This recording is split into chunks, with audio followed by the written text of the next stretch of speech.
మామ, మా అన్న వాళ్ళతో అరకైతే వచ్చేసినాం. ఎప్పుడు ఇళ్ళల్లోనేనా మామ? అప్పుడప్పుడు తిరిగొద్దాం, లైఫ్ని ఎంజాయ్ చేద్దాం.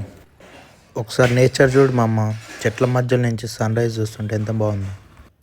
ఎక్కడికి పోయినా నేనైతే ఫస్ట్ ఫుడ్ కాడికే పోతా మామ. అసలుకే అరకులో చికెన్ కబాబ్స్ అంటే మస్తు ఉంటాయి. తింటుంటే తినబుద్ధి అవుతుంది, చూస్తుంటేనే నోరు ఊరుతుంది నాకైతే. అదైతే బొంగుల చికెన్. ఒక చికెన్ కబాబ్ వచ్చేసి 40 రూపాయలు. మీరు కూడా వచ్చినప్పుడు ట్రై చేయండి, మస్తు ఉంటుంది టేస్ట్ అయితే. తినడం అయితే అయిపోయింది, ఇప్పుడైతే మనం స్టార్ట్ అవుదాం.